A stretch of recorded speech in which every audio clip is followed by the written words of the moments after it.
Olá, está começando a Granja na TV. Eu sou Thaís Dávila e essa é a sua conexão diária com o agronegócio. O plenário da Câmara dos Deputados aprovou o projeto de lei 658/2021, que regulamenta e incentiva a produção de bioinsumos no país. O projeto é considerado uma das pautas prioritárias da Frente Parlamentar da Agropecuária. No Brasil, o mercado de bioinsumos tem registrado aumento expressivo, com uma taxa anual de 21% nos últimos 3 anos, superando em 4 vezes a média global. Com a aprovação no plenário da Câmara, a matéria retorna ao Senado e, caso seja aprovada, poderá ser sancionada ainda em 2024. A Confederação da Agricultura e Pecuária do Brasil avaliou que o PL elimina a insegurança jurídica sobre o tema, especialmente na produção on-farm.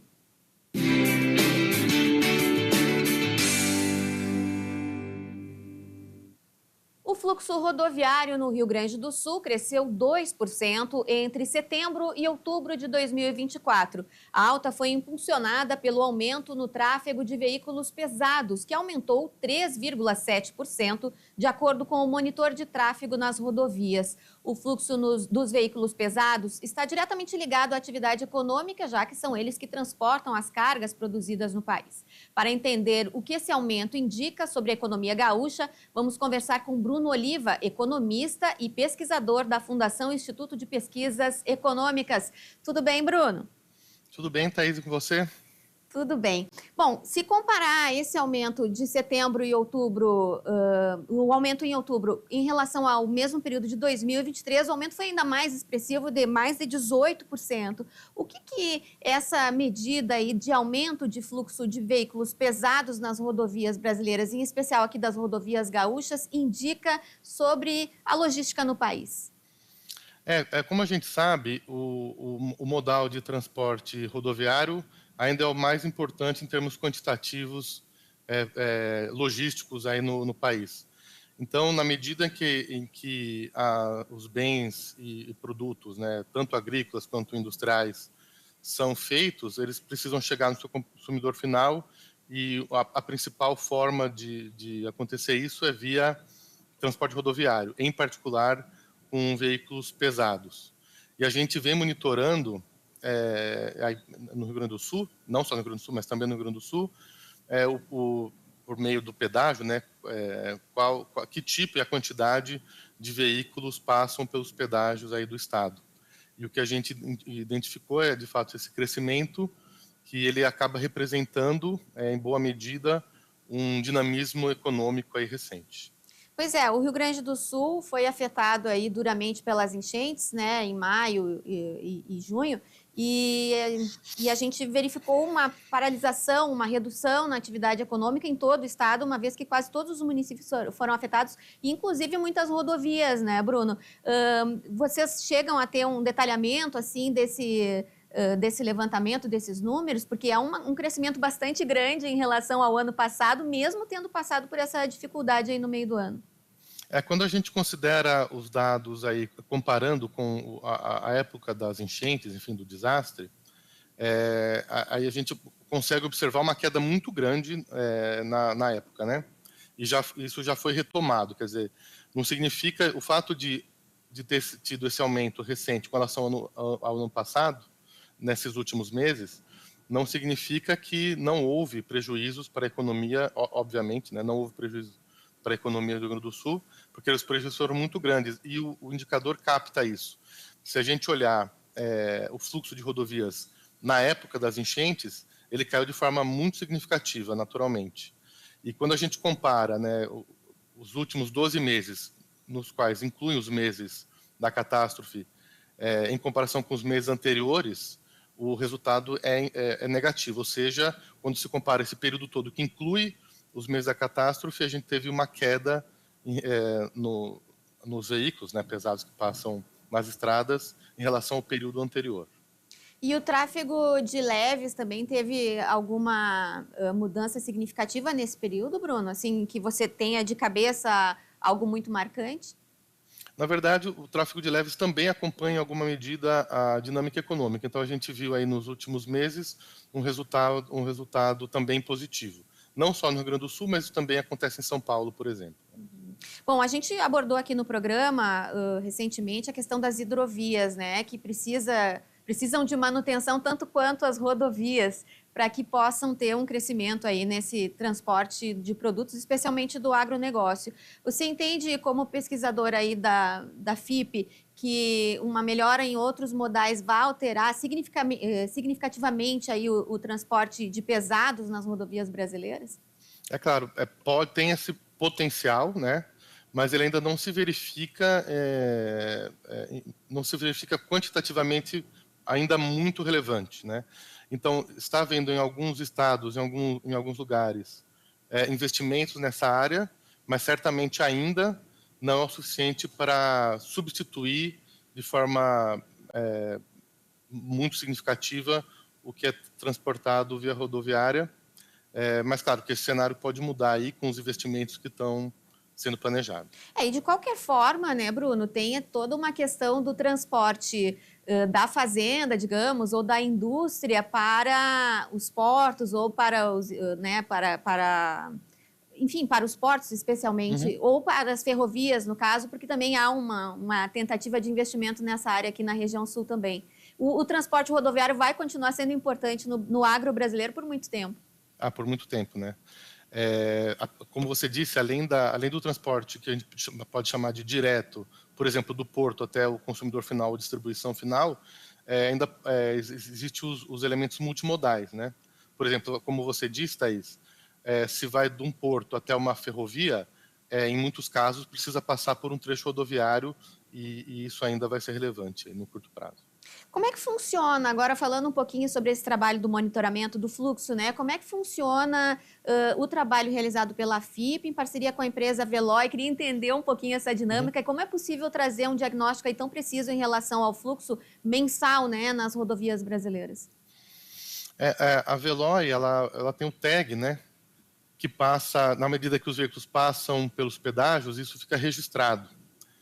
E aí a empresa, né, a Veloy, nos passa para a FIP, né, as informações desse registro, e a partir daí a gente, com dados bastante volumosos e detalhados, a gente consegue criar esse indicador, que ele tem uma boa vantagem, que ele é rápido. A gente consegue divulgar, logo que acaba o mês, alguns dias depois, a gente tem um indicador que acaba sendo uma boa medida aí do dinamismo econômico. Isso é que eu achei interessante, porque é um levantamento mensal que traz uma realidade, inclusive esses números e esse acompanhamento histórico aí, ele acaba gerando até uma possibilidade de elaboração de políticas enfim, de rodovias, junto aos governos, junto às próprias concessionárias. Talvez isso possa ser também uma ferramenta para melhorar, né, o sistema rodoviário no país? Cada vez mais o uso do que se convencionou chamar de Big Data vem sendo utilizado para fins, inclusive, de elaboração de política pública. Então, há alguns anos atrás, era muito raro você ouvir falar de algum indicador econômico que fosse baseado em dados de uma empresa privada, né? E já mais recentemente, justamente por conta do uso de tecnologias específicas, isso vem sendo cada vez mais comum. E então, como você disse, Thaís, essa é uma tendência de ter esses dados, obter esses dados aí por intermédio de várias fontes, inclusive empresas privadas, e conseguir utilizá-los para o desenho e monitoramento de políticas públicas. Até você falou aí sobre empresas privadas, né? As empresas de logística, elas podem verificar, por exemplo, a partir do que traz esse monitoramento, novas rotas, de repente, rotas mais econômicas, ou desviar de estradas com muito tráfego, que acaba reduzindo a velocidade e, por consequência, o tempo de entrega?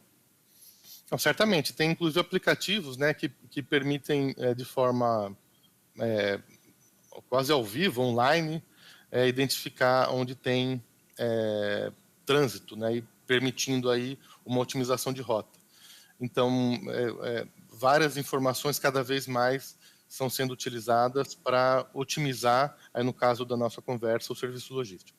Muito bem, que legal esse trabalho, Bruno, e que a FIP continue trazendo aí informações importantes para o setor econômico brasileiro, já que temos aí esse grande peso do transporte rodoviário na economia nacional. Obrigada pela participação.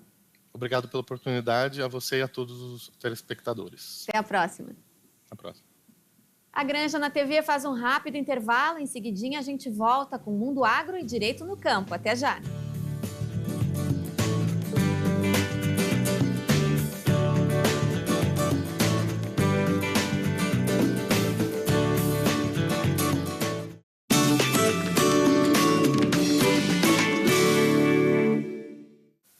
A Granja na TV está de volta e a escolha da sua graduação é muito importante. A Ubra tem uma oportunidade para você.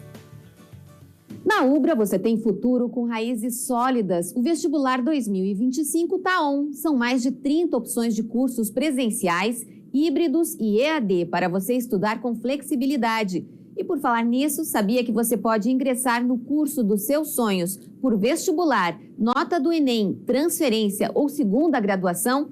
Aqui você tem condições de pagamento super especiais, com opções de parcelamento e financiamento exclusivas, além de descontos imperdíveis. Estude com equilíbrio entre a teoria e a prática, com uma infraestrutura que oferece a melhor experiência e ultrapasse fronteiras com oportunidades de intercâmbio. Acesse ubra.br/vestibular e matricule-se. Ubra, nossas raízes são do Sul.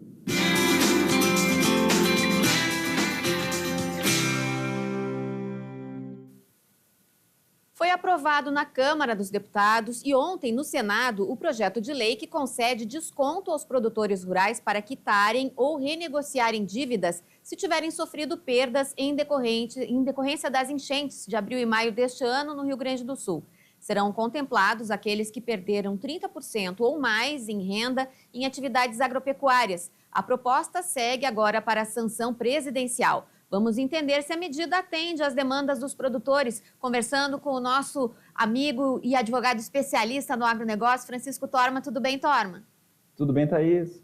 Bom, interessante que esse projeto aprovado na Câmara e no Senado traz prazos, inclusive, para uma resposta aos produtores, né? Perfeito, fixa prazo, inclusive, para os conselhos municipais darem resposta aos produtores que fazem as solicitações aí dos seus pedidos de prorrogação ou liquidação com o desconto.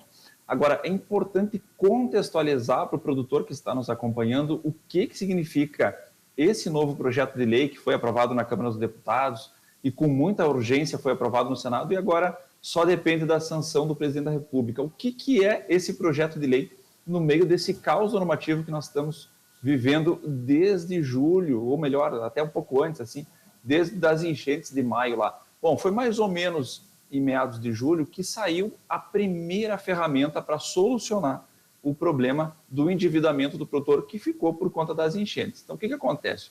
O produtor pegou ali esse problema das enchentes, bem quando ele estava terminando a sua colheita da safra de verão, principalmente soja, aqui no Rio Grande do Sul, e aí o que aconteceu? Preciso pagar esse meu custeio, essas dívidas bancárias de crédito rural, com a produção, e muitas vezes a produção foi alagada, e daí que vem essa situação de endividamento do produtor. Bom, então o que aconteceu? O primeiro ponto que aconteceu lá em meados de julho foi a medida provisória 1247, que é aquela que foi anunciada que resolveria o problema do produtor, dando um desconto, que seria calculado a depender do caso, para ele quitar essa operação de crédito rural ou prorrogar por 4 anos. Bom, não sei se vocês lembram, aí descobrimos que essa medida provisória não era autoexecutável, ela precisava ser regulamentada por um decreto, e na sequência veio o decreto 12.138, que disciplinava como é que ia acontecer essa renegociação. Era aquela que prorrogava por 4 anos, mas que não atendia produtores que tinham seguro e Proagro, por exemplo, e também não atendia produtores que tinham operações contratadas com recursos livres dos bancos, somente com recursos controlados do crédito rural. Passou o tempo, e o que aconteceu? A medida provisória não foi votada pelo Congresso, porque quando uma medida provisória é publicada pelo governo federal, ela tem um prazo para ser votada pelo Congresso e aí ela se torna lei. E o que aconteceu? Lamentavelmente, não foi votada. E aí vem agora esse novo projeto de lei, que foi esse exatamente que foi aprovado essa semana lá no Congresso, que depende agora só da sanção do presidente da República, para reprisar esse texto que se perdeu por conta da ausência de votação da medida provisória 1247. Parte boa é que agora ela permite que também operações contratadas com recursos livres possam vir a ser prorrogadas e renegociadas pelas instituições financeiras. Parte ruim é que precisamos, de novo, fazer todo o procedimento que nós já havíamos feito lá com a medida provisória 1247, que é sair agora um decreto regulamentador. Porque quando saiu a medida provisória 1247, nós já tínhamos na sequência o decreto regulamentador. Agora demos um passo para trás, aprovamos uma lei que reprisa aquele texto e precisamos agora um novo decreto para regulamentar tudo isso. Olha, o caos continua a todo vapor aqui. Pois é, mas esse decreto regulamentador, ele não pode ser reprisado também o mesmo texto, as mesmas normas, ou essa mudança em relação aos prazos e à função dos conselhos traz algum empecilho nessa reprise, digamos assim? Claro que ele pode ser reprisado, inclusive acredito que é o que vai acontecer, esse texto provavelmente vai ser reprisado com alguns ajustes, até porque a própria legislação, essa que está entrando em vigor, a depender da sanção do presidente da República, ela também reprisa o texto da 1247 com alguns ajustes, como por exemplo esse que eu comentei, que os recursos livres também podem ser enquadrados nessa operação, e colocando um prazo, porque o que aconteceu na prática, como nós vimos aqui no Rio Grande do Sul, muitos conselhos municipais não deram as respostas no tempo certo. E agora o que essa nova legislação diz? Olha, o Conselho Municipal tem até o final do ano para dar resposta, precisa dar resposta nesse ano que nós estamos agora. Se ele não der a resposta, presume-se que aquilo que o agricultor declarou, a perda que ele declarou, é exatamente o que aconteceu, o que é de grande valia essa nova regra que está agora na legislação para o produtor, para que ele não seja prejudicado pela incompetência de alguns conselhos municipais.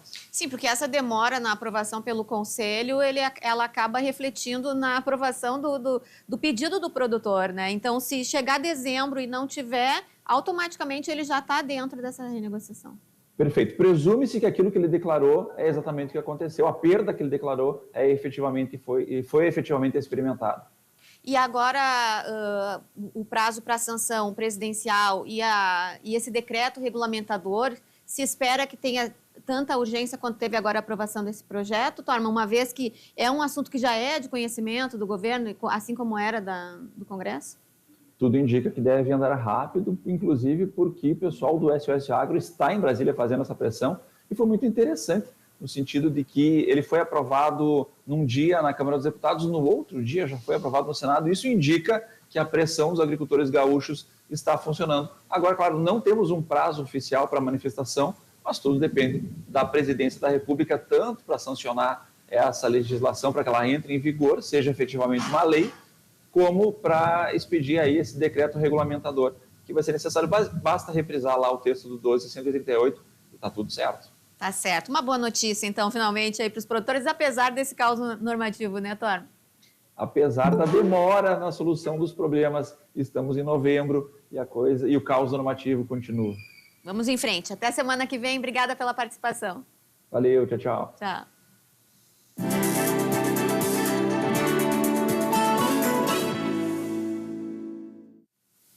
E hoje o nosso correspondente na União Europeia, Leandro Mariani Mitman, não está na Alemanha. Por onde você anda, Leandro?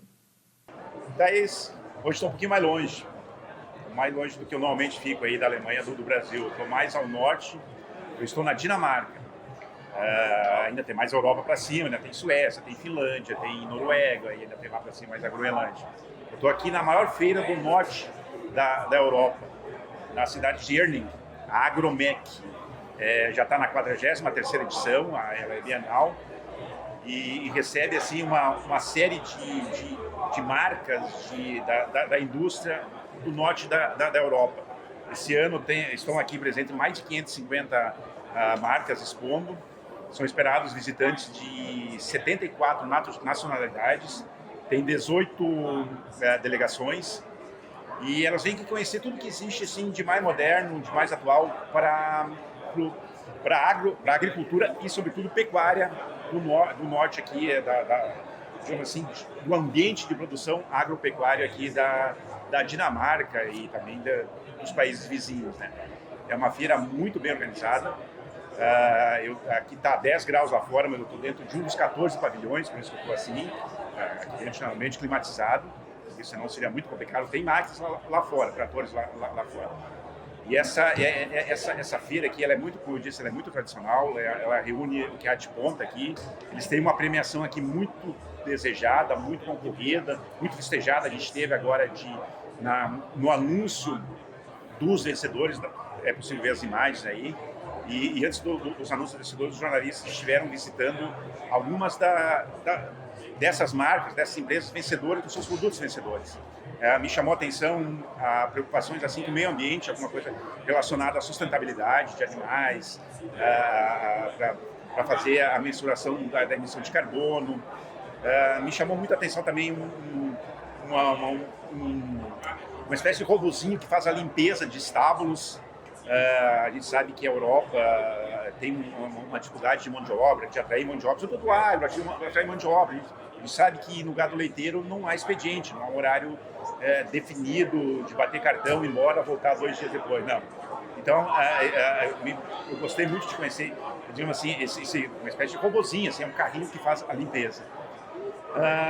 Bom, como eu disse, esse evento atrai aí um monte de gente relacionada ao agro. Teve a abertura aqui com o ministro da Agricultura, o senhor Jacobs Jessen, com J, eu acho que é assim a pronúncia. Ele é ministro da Agricultura, dos Alimentos, Agricultura e Pesca. Ele elogiou bastante a feira aqui. Ele lembrou que um dos nortes desse evento é buscar a superação dos desafios climáticos que exigem a adaptabilidade da agricultura. Isso deu para ver aqui nos equipamentos, nas máquinas, nas tecnologias, nas inovações que estão sendo apresentadas, né? Ele falou que a agricultura aqui ela tem que estar muito junto, assim, a produtores, máquinas, assim, uma parceria para superar essas dificuldades.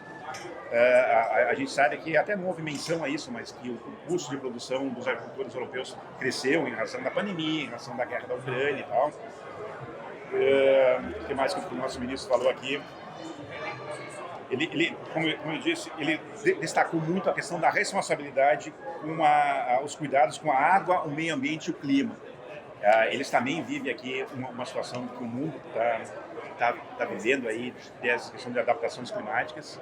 Eles têm aqui uma agricultura que é baseada, é uma cultura que não é tão relevante se a gente for dar números aqui. Eu até colhi alguns números aqui.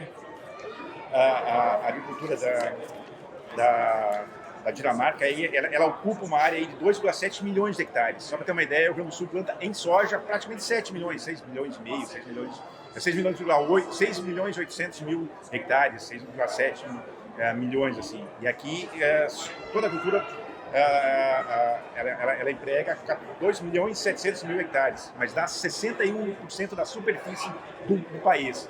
Essa agricultura tem muito trigo, cevada, que são discutidos assim no inverno, aqui é frio, né? E suínos e leite. Boa parte dessa produção também é exportada para outros países. E eu até estava colhendo um número aqui também, a relação comercial. Eu fui pesquisar também um pouco sobre a relação comercial entre o agro brasileiro e o agro da Dinamarca. O Brasil exportou no ano passado para os dinamarqueses, em produtos agrícolas, 366 milhões de dólares em produtos, quase só soja, assim, 83% soja. Tem um pouco de café também e outros produtos. Já a importação foi pequena, assim, 45 milhões, assim. Mas houve recentemente um encontro aí da embaixadora da Dinamarca no Brasil com o ministro da Agricultura, o Fávaro, para discutir assim algum tipo de cooperação mútua entre os dois países, sobretudo no que envolve a sustentabilidade. E a gente espera aí, vamos ver se no futuro aí as relações aí entre Brasil e Dinamarca no agro se expandam, né? A gente isso tudo que o Brasil exporta aí, mais de 100 bilhões de dólares por ano para exportar em agro, produtos do agro, mais de 120 bilhões. Exportar para a Dinamarca 366 ainda é algo muito, muito pequeno, assim. Enfim, estamos aqui conhecendo. De minha parte, chama muita atenção as marcas diferentes que a gente está habituado a conhecer aí no Brasil. Eu não vi nenhuma empresa brasileira, não vi nenhuma empresa brasileira nem caminhando aqui, nem vendo a relação das empresas que estão expondo aqui. Há marcas que atendem o agro brasileiro, tipo a GCO, a John Deere, a Case, a Cemex, aí da área de pecuária, e algumas outras assim que a gente sabe que atende o agro brasileiro, mas não há curioso para quem está habituado a conhecer o agro brasileiro, a frequentar as feiras do Brasil. É uma série de marcas assim que não estão presentes no agro brasileiro. São muito específicas aqui para o agro da Europa, assim, o agro do norte da Europa, sobretudo. E como eu disse, não abre empresa brasileira aí, quem sabe daqui 2 anos a gente tem algumas empresas aqui. Eu lembro quando eu estive em Hannover, lá na Agritec, tem uma série de empresas brasileiras, algumas dezenas de marcas brasileiras, algumas empresas gaúchas, inclusive, que estão expondo, mas não houve nenhuma participação aqui, né, nessa feira. Como eu disse, já está na 43ª edição, aqui na cidade de Herning. É uma cidade mais na área central da Dinamarca.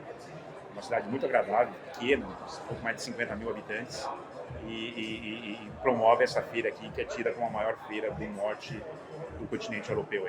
Vamos conhecer melhor aqui, vamos trazer mais informações aí para apresentar um pouco essa cultura um tanto diferente da nossa, uma cultura em clima frio, num ambiente diferente do que a gente está habituado a ver sendo praticado na cultura brasileira.